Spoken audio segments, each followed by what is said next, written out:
First off, before we get started, want to thank Mount Gay Rum for sponsoring this edition of this episode of the SpinSheet Happy Hour. Unfortunately, this past couple of weeks have been a difficult one for all of us at the SpinSheet team and for the sailing community in general. Our own Jeff Ewenson, who is not only a well-known sailor, but also the husband of our owner and publisher, Mary Ewenson, passed away very unexpectedly last week. And we've all been sort of dealing with that right now. But our two guests today actually knew Jeff very well. And before we get into our episode today, we thought we'd bring them on and we'll just do a special toast to Jeff. Yeah, so tonight we have John Tahansky, who is the head coach of varsity offshore sailing at the U.S. Naval Academy, and Kim Carrance, past Commodore of Severn Sailing Association, who is a very active and world and national level champion snipe and other sailor. We're going to let her tell you about her background. But hi, John. Hi, Kim. Welcome to SpinSheet Happy Hour. Hey there. Good to be here. It's like to be here as well. Because this was such a sad week for the sailing community, and I don't know if everyone who's watching knows just how hard hit we all were by the untimely death of Jeff Ewenson. And I thought it would just be nice, because you two knew him personally and part of the sailing community, if you could each just sort of, Kim, maybe we'll have you say a little bit about Jeff and what he meant to you, or tell a little story, or whatever you'd like to do. Sure. Well, I've been really lucky. I've known Jeff since college sailing up in New England. And he's larger than life. He did everything at about 110%. One thing that I think was key to his great success as a sailor, and particularly as a driver, as we'll talk about more tonight, was his curiosity and constant eagerness to always learn more, to always improve. Another crucial ingredient for him was the sheer joy that he got from sailing and from the sailing community. So loving what you do always makes it easier to focus and succeed. So his joy of sharing sailing stories at the end of the day, around the keg, after racing, it's not just about socializing, it's also a great way to learn more about your boat, the sailing venue you're at, and much more. I feel like the last time I talked with Jeff was down at Severn Sailing just a few weeks ago. I was down helping set up the snipe for the upcoming weekend's regatta, and Jeff had stopped by to pick up a star to go over to Oxford. So we're lucky that we get to catch up with Mary and Jeff often on walks around Eastport with our dogs. So Angus and Malcolm and our Max, several Maxes in Eastport, get to walk around. But on this particular day, Jeff he was as excited as a little kid on his birthday. He was so pumped at how much sailing was going to be going on out on the bay that weekend. With the star regatta that he was going over for, the snipe regatta that was going on, the Navy was going on, big boats, little boats, everywhere. And so he was going over to Oxford, and Mary and the Viper were going to be here for a regatta in Annapolis. And he noted that it was such a great challenge. It was a nice challenge to have, to find crew for the Viper, because so many sailors were committed to do so many different things. So he was so pumped for sailing here on the bay that it was so active in a really challenging year. And then on a more personal level, he was so excited for Mary, that she had this great team, and she was going to be sailing with an all-women's team, which he thought was really exciting to get that part of Viper sailing up together. So it was so neat that he was so happy. He was delighted to go sailing. He was so pumped for Mary to go sailing, and just so excited for all of us. Yeah. So we were all so lucky to get to share our sport together with him. So I think that's a theme, is love what you're doing and dive into it. Yeah. Thank you, Kim. How about you, John? I know you knew Jeff. I met Jeff. I don't know exactly when it was, but it was here in Annapolis. And Kim said it, larger than life. And I think you hear that from pretty much anybody that ever, crossed paths with him. He is a consummate big boat sailor, little boat sailor. He was the full package. But he coached here at the Naval Academy before I turned up here. as well, and and left his mark here from the coaching standpoint. But he was involved with a number of big boat programs, which is where I really got involved and got to know him.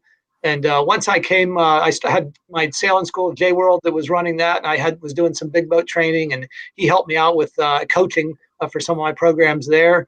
And then when I came over to the Naval Academy, he really took a keen interest in what we were doing here, mostly from having the connections that he had with various boat owners. I mean, I look at the fleet of boats that we have that have been donated to the Academy, and probably 3/4 of them were have a direct I can attribute to him twisting an owner's arm, or making a suggestion of where that boat should go. And that's everything from Zarafa, which is the 66-footer that we've got, that I know did a couple of transatlantic races on. We got a TP-52 called Interlodge a few years ago, which he sailed a lot with the Fragamans and the crew there. Alex Ropers gave us 2 FAR-40s called Plenty. And he crewed with Alex and helped develop Alex over the years into a super competent big boat sailor. We had a J122 that came directly through through Jeff's connection. So he really, behind the scenes did a tremendous amount of mountain moving to make sure that we were in good in kind of good hardware here. And then he would call me and we'd talk about how to optimize things, or what he might have seen from another boat that he was sailing on that we could do better. Again, very constructive coaching, and he got me some rides on boats where I would go get crewing opportunities outside on some boats that were I would not get those phone calls if I did not have a referral, and Jeff was the guy making the referral. So, it was like a wrecking ball that came through here Wednesday, a week ago. Then when we heard, like it did everywhere, it was like, wait a minute, that can't be. And it's tragic that it is. And it's a huge loss to the community all around, and heavy hearts that we all carry around right now for Mary and the whole family there. But I can just hear Jeff, and I can see him right now in front of me saying, get off your asses and get back on the boat, and don't cry for me. And that's Jeff would speak his mind, and he'd tell you that. He totally would. Well, and the one thing that I think about most with Jeff, and anyone who's been a regular follower of SpinSheet Happy Hour, and we do have a couple regulars. Thank you guys. You're here all the time. But Jeff was a very regular guest on the SpinSheet Happy Hour. I think he was on 5 times, but he had so much to say. And he also, because of COVID, wasn't working as much as usual. And so he was available to help SpinSheet with articles and boat tests. And I had the pleasure of sailing twice this summer with Jeff, and always a pleasure. And you cannot step on a boat with Jeff Ewenson without learning something. You just can't.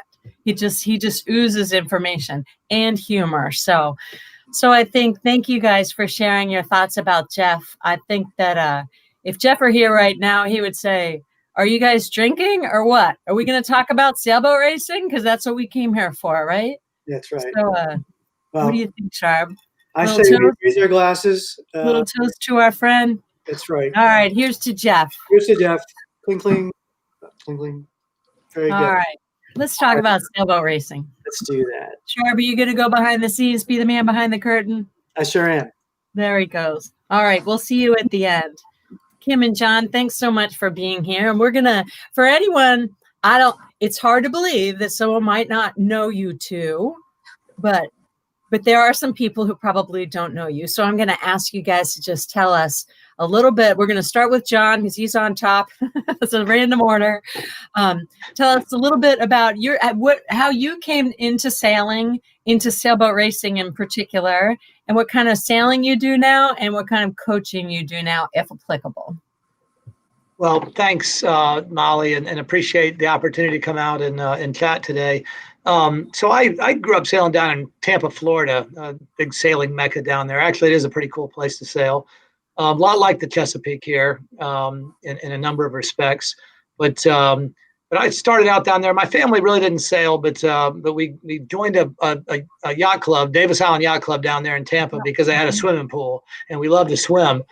And so we had some friends that were members, and so that's what got started. But I was watching the boats go out sailing on Thursday nights, doing their little beer can races, every day after school. And I said, I want to go do that. Went out and sat on the dock box in front of, I picked the boat that I wanted to sail on, and I sat on their dock box right in front of them while they're putting their boat together. And I mean, literally as far as I am from the screen of my computer, looking at the people as they're hanking the jib onto the headstay. And finally they asked this little kid, I think I was 12, hey, do you want to go, you want to sail with us tonight? And I was like, hey. And anyway, that guy actually is still a lifelong friend of mine. That I very first sailboat race I ever did. And I fast forward through that. I got in a summer job, making sails and actually cleaning toilets and mowing grass long before they let me actually get a pair of scissors in my hand. But did that. I actually started a sail loft out of complete ignorance when I was 22 years old down there. And I developed a reasonable amount of skills sailing at that point, and had a J24 that I'd been sailing, but I would go and sail with my customers. That was sort of the big thing in the sail making business. You go out and flog on your customers and beat them over the head to get them around the race course. At least that's what I thought. I saw my counterparts were all steering these fast boats, and I wanted to go out and beat up on them.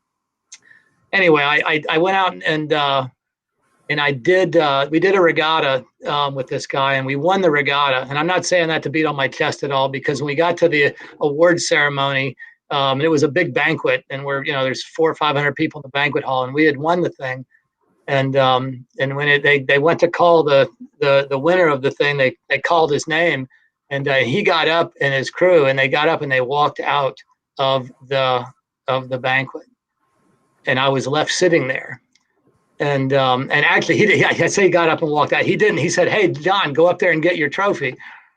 And I said, "No, Bill, it's your trophy. You go up there." No. He said, "No, we didn't have anything to do with it. You won the trophy. Go get the trophy."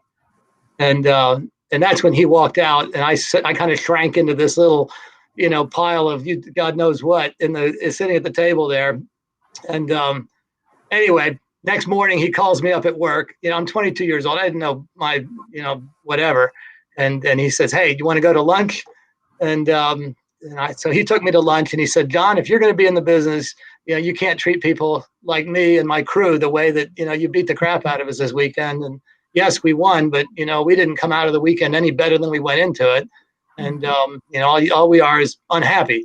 And so, if you want to hang on to me as a customer and go out and get more customers, you really ought to focus on helping us become better sailors. I don't care whether we win or not. I just want to get to be a better sailor." And I remember that to this very day, because that was the last regatta that I sailed on a boat as a sailmaker, that I steered the boat. I said, "I'm not going to do it anymore." I just did a complete about face. And that's when I started coaching. Literally, I just said, "You know what? Let me just explain what it is that I see and I'm thinking and feeling, and do that with the crew." And that was a huge revelation for me. And don't get me wrong, I love steering boats and that kind of thing, but that started the path that I'm now on as a coach. And that led through a number of years in the sail business.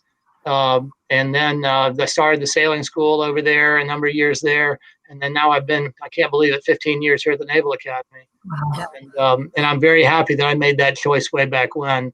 And I, don't get me wrong, I can still, I'm sure, be a, think of the pejorative or expletive you might want to call me, but I generally try to behave pretty well and treat people more kindly than I did way back when I was, young and not so smart. So anyway, that's how I got into it. I've heard some of the midshipmen talk about Coach T, and they do so only with love and respect. They're pretty resilient, and they don't get a choice in the matter. Yeah. So Kim, why don't you tell us how you came into sailing? You've been sailboat racing for a long time. Yeah, although, realizing it, the kids these days and all the great junior programs that are around. So I grew up in Massachusetts, and my first sailing experiences were first at day camp, where we had got to go sailing around a little pond on day sailors and sunfish. They just kind of shoved us off the dock and we kind of floated around because there wasn't much wind because it was a little teeny pond, and then we'd come back in. I got to go sailing with family on big boats, and that's where I kind of got into the racing scene. Kind of shoved me up on the bow or whatever and do stuff, and that was really fun. And in high school, I went to a public high school west of Boston, and one day one of my friends was there. He had transferred in from a private school that had a sailing team. I kind of thought, oh, why don't we have a sailing team? Let's start a sailing team. So we suckered one of our really super fun history teachers in. I think she'd been boating a little bit, in to be our faculty advisor. Had to have one of those. Figured out how we could all, chip in and get school buses to take us in and out for practice twice a week and stuff. So we started a sailing team, and we sailed out of community boating in Boston, which was great. And from there, I continued on with college sailing. So of course, dinghies and stuff. And getting out of college, continued sailing on other folks' boats, sailing some big boats around Annapolis, and then diving a little more into the smaller keel boats and dinghy scene. So I think looking back on it, and except for one delightful evening sailing with neighbors last weekend, I don't think I've been on a boat bigger than a J22 in more than a decade, 15 years. So I'm the small end of the spectrum for sure. So snipes, laser radials, did some Yingling Olympic campaign sailing, a range of stuff, crewing and driving. I guess I got into driving a little bit later on in life as well, because I transitioned from crew to driving, which was an interesting learning experience. So I enjoy all sorts of racing now, as Molly mentioned, from sailing here in the Bay to sailing, at Worlds and stuff like that. And it's a great adventure. And as John mentioned, the friendships are really central to it. And that's, I think, one of our themes for tonight is friends and sailing, and how we can all help each other out and all go faster and smarter. Yeah, and for anyone who I'm sure you read it, but in case you hadn't noticed who the author was, that Kim is the monthly columnist of our small boat scene column in SpinSheet. Before that, she did an environmental column, and it came a little too close to the work she does in her day job. And she said, "Why do I write about sailboat racing?" We said, "Why don't you write about sailboat racing?" So you are our most steady columnist. You never take a month off. You blow my mind how you keep coming up with topics. I mean, what better to think about than sailing, right? So let's talk about driving a race boat. John, you shared with me a grid, just some notes from a driving lecture that you gave your team, and it talked a little bit about distractions. And can you talk a little bit about distractions when driving? I mean, I think of some of the people that I've been on boats with who, well, they were so distracted. There's no wonder we couldn't win a race. Well, it's funny you mentioned that. And distractions, whether you're sailing a laser and you're by yourself, a snipe, you're two up, or whether you're on, one of our big boats here. We have this big old 66 footer that we sail that thing with 17 people. The driver on a boat has to do their job in order for the boat to go fast and to go well. And for the most part, they really, to do it well, particularly the more competitive fleets you get into, they can't afford to be distracted.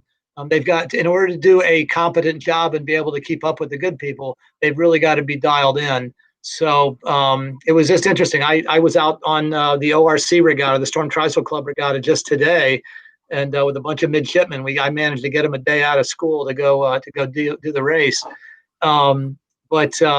There we are having some problem on the boat with a spinnaker, and she was, she's starting to tell the person on the spinnaker how to sort the problem out. And I'm just like, what are you doing?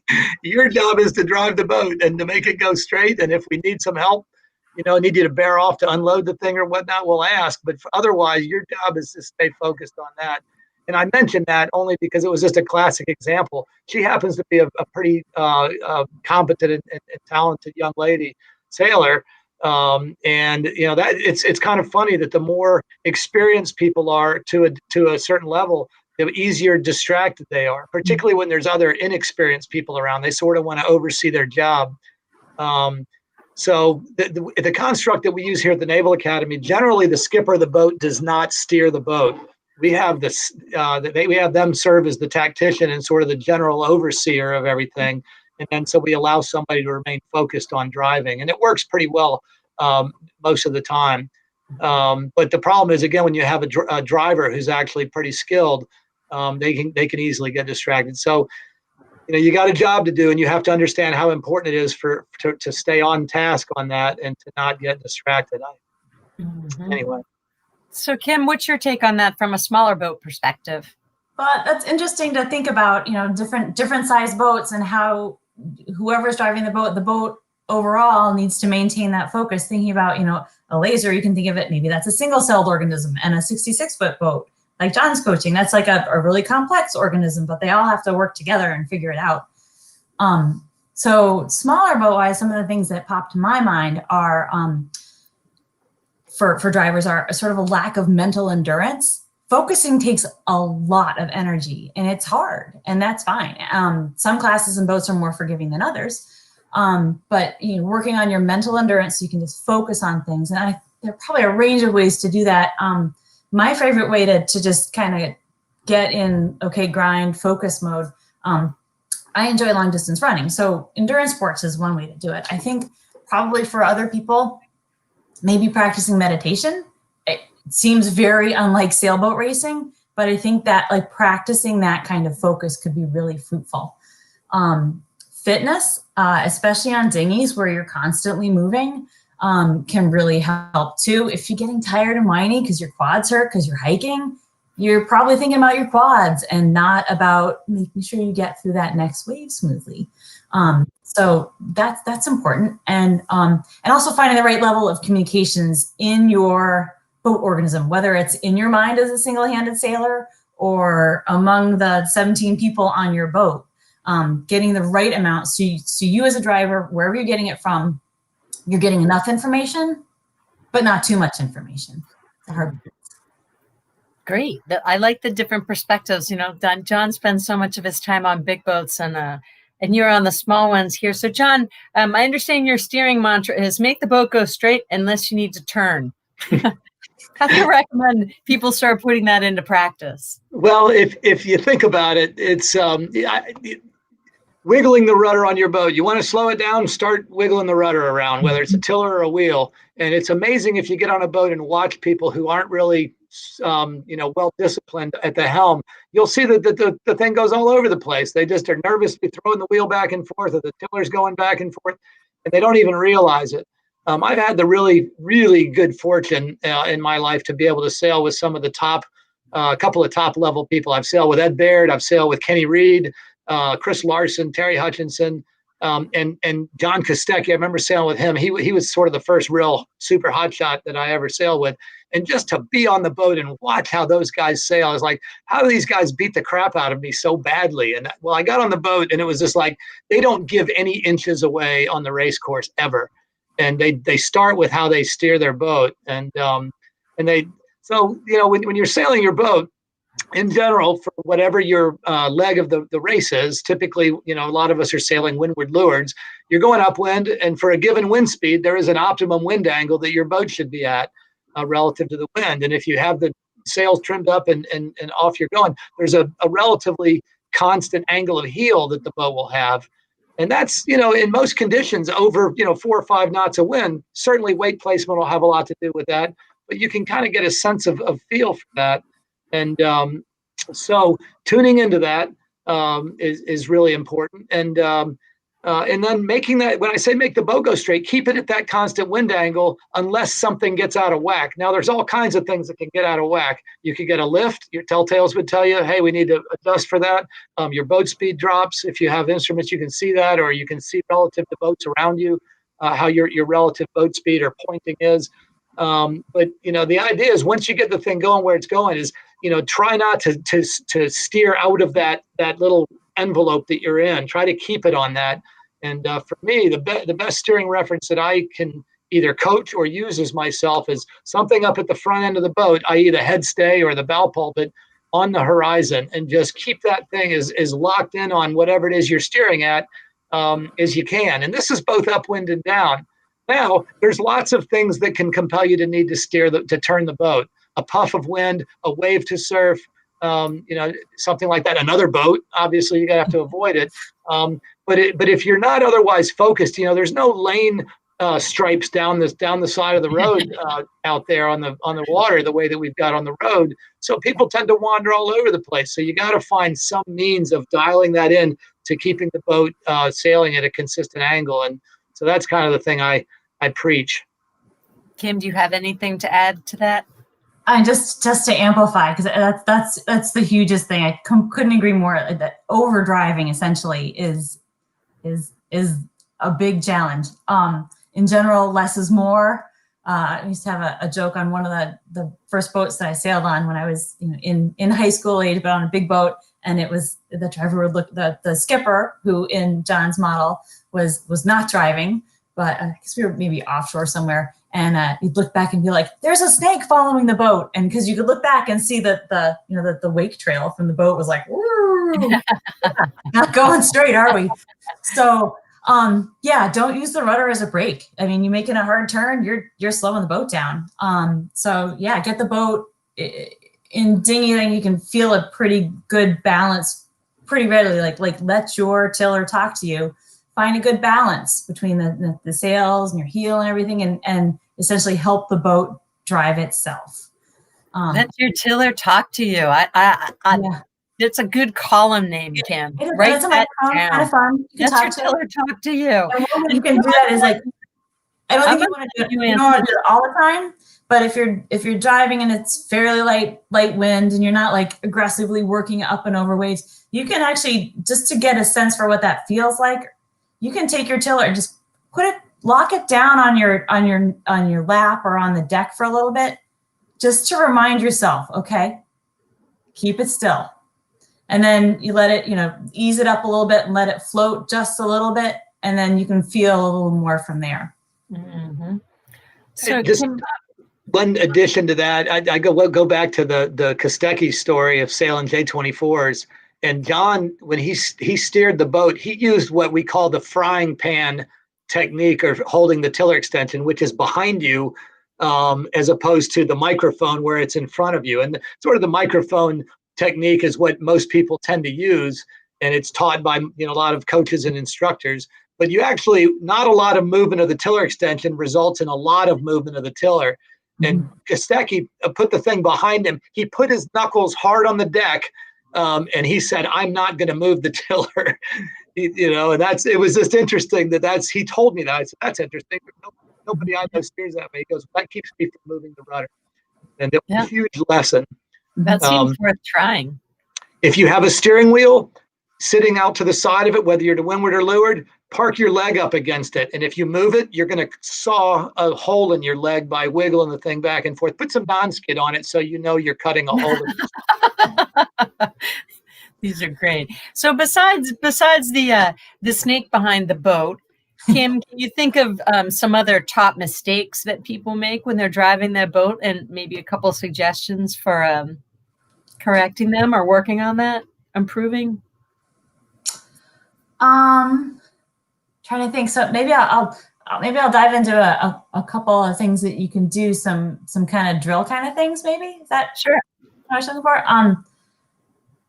One of the things that I think is really fruitful and kind of fun, and it's certainly a little more accessible on a dinghy than even on small keel boats or big boats, but is practicing rudderless.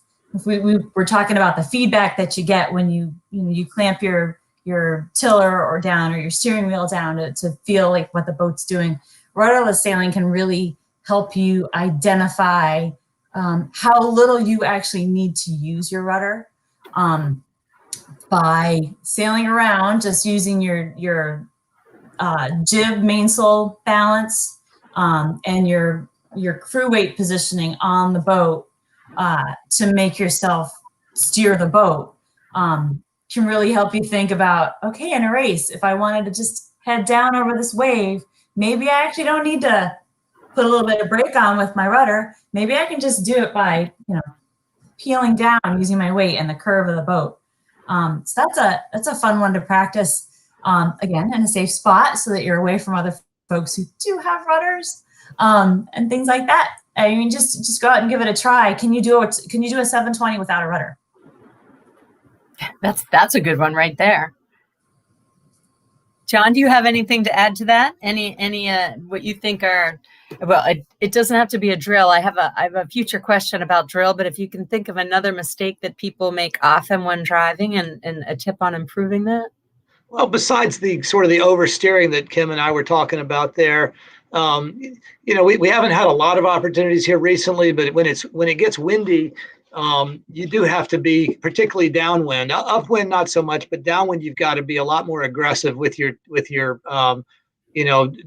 steering the boat, because the balance of the boat can change really dramatically as it pitches over waves, angle of heel changes, particularly some of these really high-powered boats with big asymmetric spinnakers on them. So you can't let the boat sort of take control of you. And again, you're still trying to watch where the bow of the boat is going, but you might have to be quite a bit more aggressive on the use of the rudder. Now, that said, you've got to be careful with what the ultimate rudder angle that you're using is. The biggest thing I see, particularly with lesser experienced sailors, like when a boat wants to broach, all they do is they try to counter the turning of the boat up into the wind when it's broaching, and all they do is add more and more rudder angle. And if you've broached a boat before, broaching, in my definition, is it's a directional loss of control of the boat. Is the rudder stalls, the flow of water around it breaks, and leaving it at a very high angle of attack, the rudder flow isn't going to reattach. And there they are, they got the tiller up under their chin, and the boat's head to wind, and nothing good is happening there. And they just have to understand the physics of what's going on there. And so, if I'm going to pick a mistake, it's people that do that, and it takes them a long time to recover. So you got to get water flowing around the rudder, pump the tiller, pump the rudder, and get it going again. Mm-hmm. So Kim, you recently wrote an article on single boat and two boat practices and sort of COVID-friendly things we could do right now while sailing. It was an article I really appreciated. One of your tips in there was one I hadn't heard before, and it was talk too much.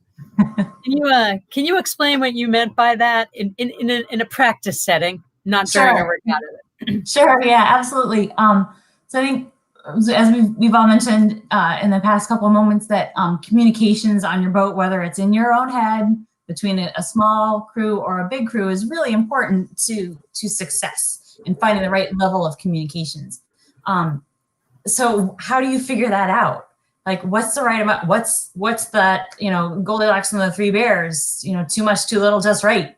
So on a single handle boat, which I spend some time on, it's kind of a funny scenario because, like, you're there, of course you're there with yourself, and isn't that communication? Well, no, let's be intentional about it. You need to keep yourself aware of what's going on around the race course, how the boat's going through the water, how the weather and currents may evolve, and other things like that. So practicing those things when you're out, just practicing by saying them out loud to yourself, as if there was, like, the little angel and devil on your shoulders and you're talking to them, just that can drill those practices in your head. So you can be sailing upwind, just working on your speed, saying, I see a puff coming in 10. I see puffy clouds building over land. Maybe the sea breeze is going to build in. Say those things to yourself that if you had a crew member on your laser, that you would want them to say to you. And being intentional about saying those things can solidify them for your practice. Mm-hmm. You can do that with crew members too. If you go out and practice, have them talk too much. Have them just stream of consciousness. This is everything I'm seeing. And that, because especially a lot of times if you're training new crew, they're newer to sailing, they need to learn and kind of infuse in themselves what are the right things to say. So having them say a lot of things, it gives them the confidence to say things when they see things. If you see something, say something. And it can help you identify if they say something that really resonates and they say it in a way that's really, really helpful. You can identify that and say, you said this, and that was great. Please keep coming with more of that. So then when you're in the races, you've already practiced the communication, not just practicing communications. Do you have any equivalent communication things that you do at the academy that are like that, John? Oh my God. So again, the small boats, Kim sails, you're so task saturated. I mean, the driver, I talked about focusing on your job and your job only. Well, guess what? You're trimming the main on that boat, and you're probably having some other rigging adjustments that are in your domain as well. On a bigger boat, we work really hard to kind of take those away from the driver. And so they really are just focused on steering. So it's the drill stuff that we work at trying to get our guys to stay focused on, or just developing the scan of the different things that are priorities for them to pay attention to. Kim was talking about all these other things that they have to look at because of the small number of people on the boat. And we're trying to keep the helmsman from not looking at those things, making them aware of it. I mean, particularly the more experienced helms people, the better of a job that the communication is doing, the more at ease they are to stay focused on their job. It's when they start doubting what's going on, they want to start looking around to kind of weigh in on it. That's when they aren't doing their job as well. So the communication of letting them know of what's going on is really important. How our relative performance is, our relative speed to a boat that's over on our windward quarter or down on our lee bow is really important. But how you talk about that to the helmsman can be equally critical. We're getting crushed by the guy on our lee bow. That's really inspirational. He's a little higher than we are. That's you could be saying the same thing. But that's we've identified he's sailing at a higher angle. So what can we do about that? And we try to figure out whether it's a true difference, or whether he's got a little bit different breeze than we do, and go about that. But communication, I think, and we'll talk about that, I think, coming up here a little bit more. We really work hard at trying to define different roles for people. Somebody's calling the wind, somebody's calling the wave, somebody else is talking to competitors around you. And each of them is not talking over each other, but each of them is chiming in to what's going on. And hopefully the helmsman is tuning into that with a little guidance from the tactician about, okay, how are we going to deal with that situation as it's developing?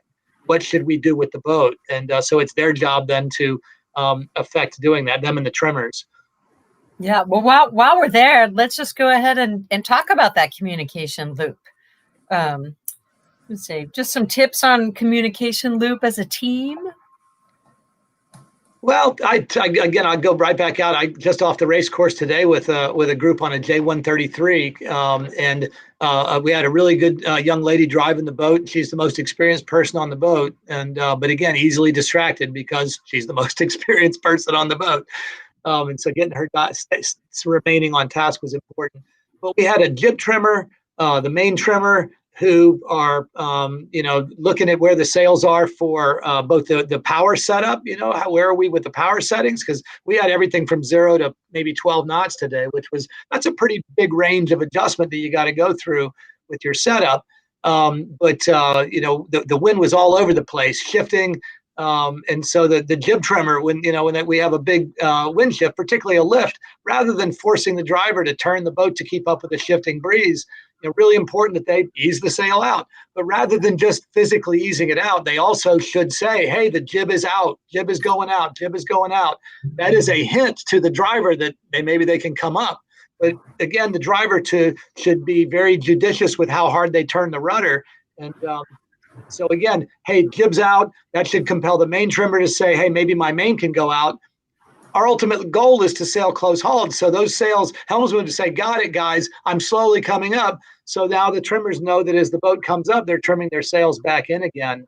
That right there is huge on a light air day like today to keep the boat moving. If you're trying to keep up with those shifts by turning the boat only, you are out the back so fast, and you don't even know why.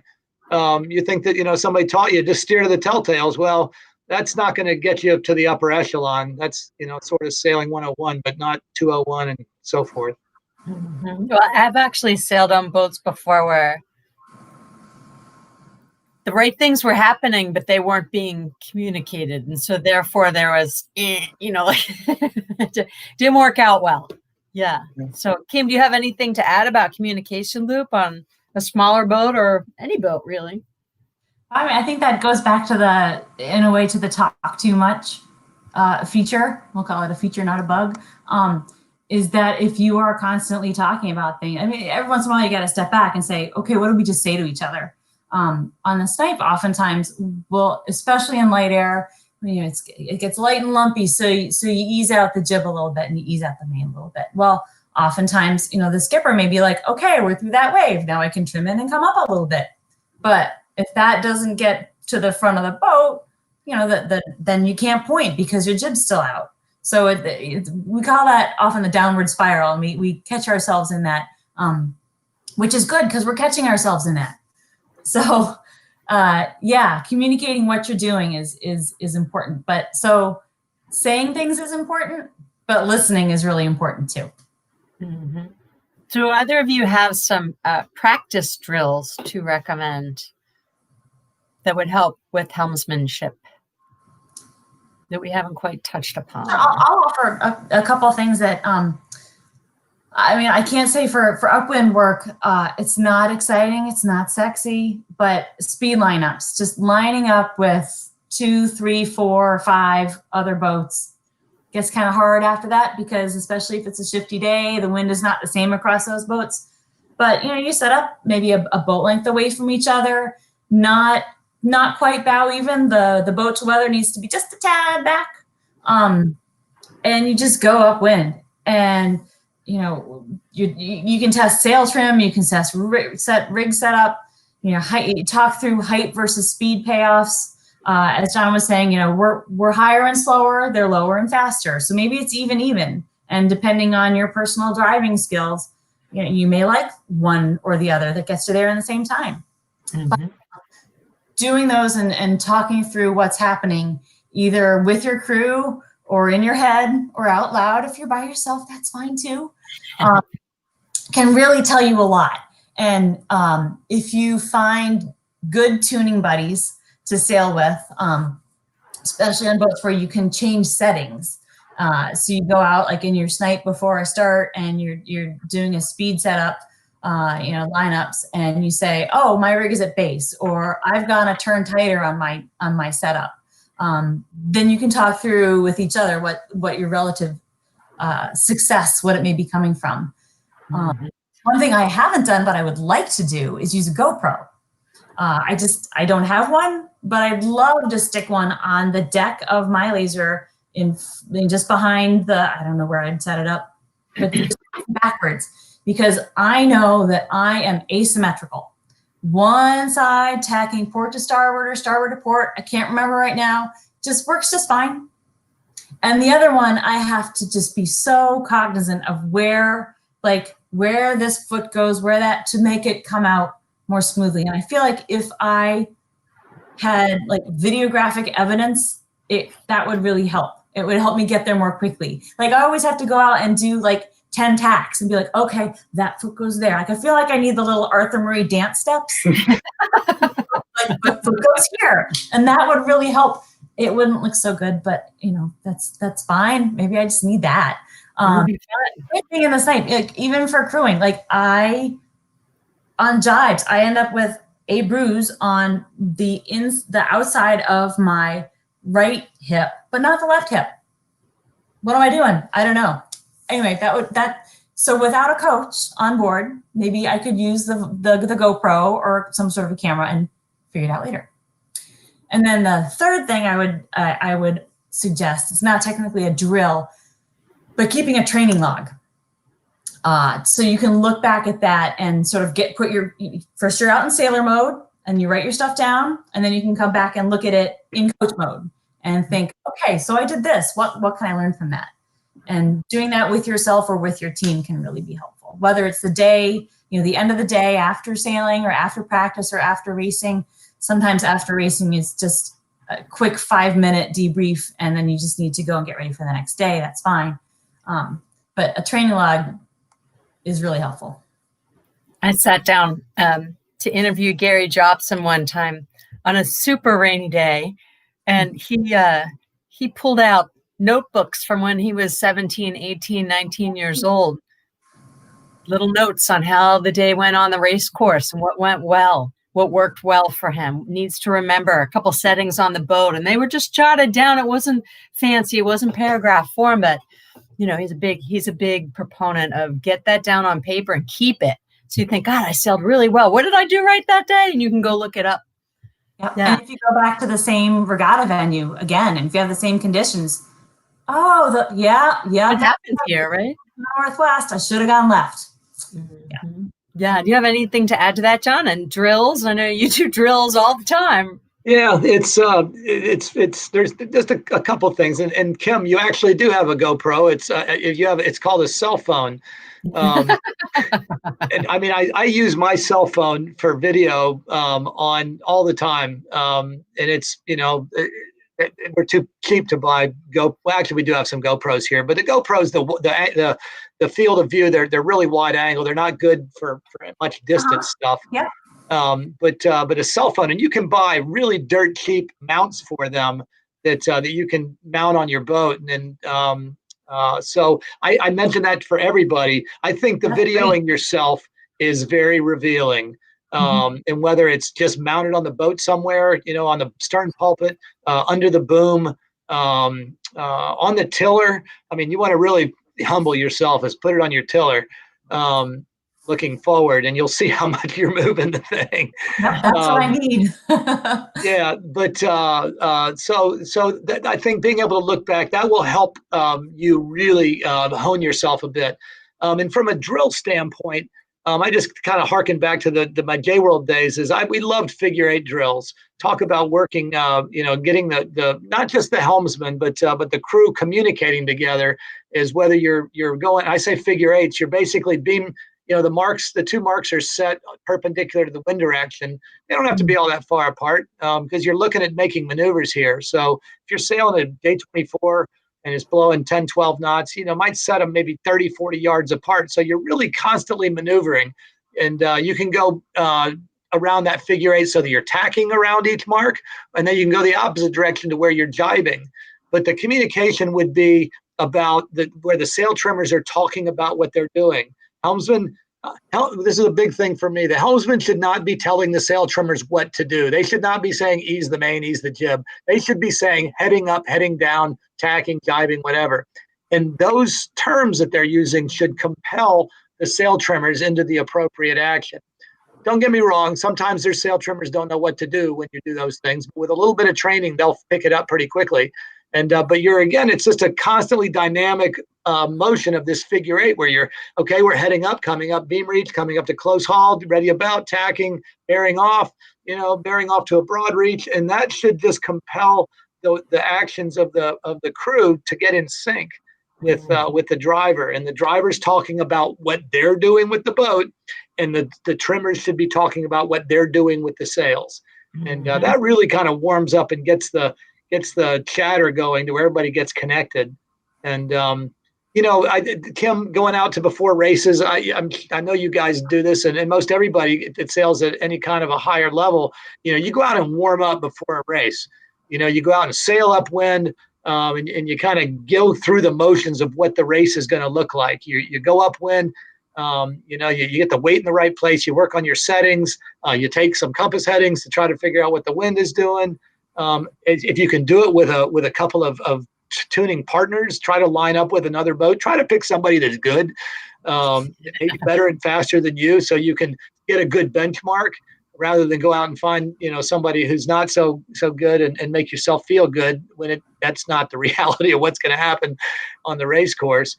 And go through the motions and go imaginary weather mark, put the spinnaker up, come down and pop off a couple of jibes, and do a takedown at the bottom end, and boom, now you have done essentially the first couple of legs of a race. And if you ran the spinnaker sheet underneath the lifeline or something was screwed up, you find out before it happens in the race. And so many races have been saved by doing those exercises alone, that I would definitely encourage everybody to work hard at that. Even if you only have 8 or 10 minutes, do 3 or 4 tacks, one little spinnaker set, down, and you can get all that done in 4 minutes, believe it or not, and still have time to get back and get your start sorted out. Mm-hmm. That's a huge difference too, I think, between having a coach at a practice and a coach at a regatta. A huge part of what coaches at regattas often do is get you locked into that, morning of pre-race process. So if you can get yourself into a process like John just described on your own, that if you can't have a coach there, you're a bunch of steps ahead of a lot of people who don't have that process. Mm-hmm. Yeah, we were just saying on our last happy hour that that if all sailors got up a little earlier, that they could improve a whole lot. We have a question from the audience. Sharb, would you like to pop that up there? Any tips for transitioning from steering a boat with a tiller to a boat with a wheel? I'm a small boat sailor who recently purchased probably a new boat with a wheel. I can't read the rest of the question. I had to turn Facebook off because my phone's running out of juice. But any tips for David here? I just want to pop in. Part of that also asks if it's okay to steer from the leeward side. Fantastic. I'm glad somebody asked. So this is opinion. I have opinions every once in a while. So steering with a wheel, I remember my first regatta steering with a wheel, and it took me like first couple of races to figure out which way was right and which way was left. And it was very embarrassing because I thought I actually was a decent sailor, and it was funny. I go back to what I talked about, make the boat go straight. Watch where the bow of the boat is going. Okay, when you're steering with your steering wheel, it's a little awkward because when you turn to starboard, the stern of the boat moves to port. So the body sensation is the boat going the opposite direction that you're turning it. And so that can be a little confusing. But if you can just lock your eyes on where the front of the boat is going, that really, I think, is probably the number one thing that you can do to help that. And if it doesn't go the way you want to go, turn it the other way. Kim, do you have anything to add to the transitioning from a? Well, I kind of transitioned the other direction, so I'm not any recent help with that. But I do remember I've got in the sailing stories kind of collection. I was really lucky this summer after my freshman year in college. I got to sail on a schooner from New York City to then Leningrad. So I got to do a lot, and it was a big schooner with a big, huge wheel with the classic knobs coming out of it and everything. Yeah. Cool. One night we got into random conversations with it was a crew of half Americans and half Soviets. So I remember one night sitting there and we're kind of doing language things and everything. And one of the Soviets, we were chatting. He's like, "How do you steer so straight?" Because we were out in the ocean and the waves and everything. And I just said, "Well, there's a star up there." It was nighttime. It was 2 a.m. There's a star up there. I just go for the star. So same thing. So I didn't answer the question of steering to leeward because I have heard people who've gotten coached. Vicky, I love it. I love you, Vicky. Big hug as well. So I'm actually dare I call old school or whatnot. I am perfectly content to steer a bigger boat from the leeward side in certain conditions. In lighter air, to me, the game of sailing your boat, particularly driving it, is all visual. Okay, there is some feel to the boat. Okay, but it's subtle. Of course, the bigger the boat you're on, and most of the inputs that you have for steering the boat are looking at the jib, the full sail. Particularly, you got a big jib there, and you can only see the front, maybe 8 or 10% of it sitting on the windward side. Maybe you can see a couple of telltales, but that's all. Whereas if you're sitting on the low side, you can see whether the sail has got a bubble in it, where it's backing. You can see all of the telltales top to bottom. So if they start stalling, you can react more quickly. So I'm a big fan of, and particularly in light air upwind, don't be afraid to steer on the low side because I think you can generally do a better job. You'll have some really good sailors who would tell you not to do that. You can tell them that I told you it's okay. So what you mentioned, John, about being able to see different parts of the jib, that reminds me of going to scoot back to just another drill, which is to have crew members swap around a little bit. And I think, so it's harder to do that driving from leeward on a dinghy because weight placement is a little more sensitive. but I think it's having crew and driver swap, or swap positions, especially on dinghies and small keelboats. You literally see different things. Like you get back in the back of the boat and you're like, oh my gosh, look what I can see. And like from the front of the boat, the skipper might say, oh wow, look what I can see now. Like I can't see port tack boats coming at me from in this sector, but you can see them up there. So please make sure to tell me about those. Mm-hmm. Mm-hmm. Great. So we're running out of time here. Is there one last thing you would like to say? John, we'll start with you. One last thing you would like to say, or one important thing that you teach Navy sailors about steering boats, maybe, or just something you'd like to say. Oh, I don't know. The communication piece is really key. We all sail boats for fun, and I'm a pro coach. I do this for a living, but it's still, I wouldn't be doing this if I didn't enjoy it. So it's imperative. And again, I go back to that lesson that my customer taught me way back in the beginning. He had a miserable weekend out there, and that I was the cause of. And it really kind of changed the perspective on what it's all about out there. Don't get me wrong; it's okay to be a sort of fired up competitor, but at the end of the day, as I tell my midshipmen, I said, there's no huge pot of gold out there. If it doesn't go perfectly, let's take some good lessons out of this to take to the next race, and not go home and kick the cat or whatever.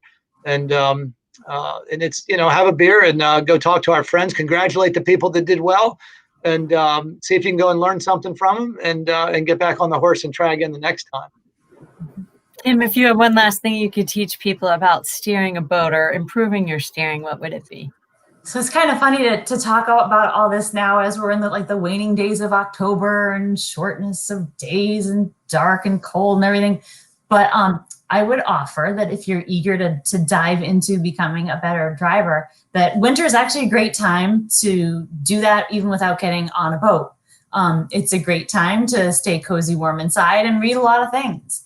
And reading and getting more savvy on a bunch of things can help you focus, because if you're less concerned about the rules, for example, like if you've got those solidified in your mind from winter reading, then you can dive more into your focus. And this will be a new rules coming out year. A new set of racing rules updated. So there are likely going to be lots of online classes or webinars about the new rules. So the more you know them, the less of a distraction they are. Mm-hmm. Yes, and we often put good learning opportunities in the SpinSheet calendar. And so keep your eyes on the SpinSheet calendar for those. And Kim and John, I feel like I could talk to you for another hour. You guys both have so much knowledge and just so many great stories. So I hope you'll both come back for a future SpinSheet Happy Hour. And thanks for your kind words about our friend Jeff Ewenson. And it's a good week to talk about him. And I'm sure he'd be happy to find out, well, we had SpinSheet Happy Hour, and we talked about sailboat racing for most of it. But we also had a drink and a toast to you, and I think he'd be very happy about that. So I hope you guys have a great, safe, happy weekend. Stay in touch. Cheers, everybody. Cheers, Sharp, thank you. Very much enjoyed it. Cheers. Absolutely. Thank you, Jane. Thank you, Kim. Excuse me. Thank you, John. Thank you, Kim and Molly. Just stick around for a second. There's always a party in the green room. After party in the green room. We'll be there. So let me just take care of some business here real quick. And let's see here. Boom. Okay. Thanks, folks, again for tuning in.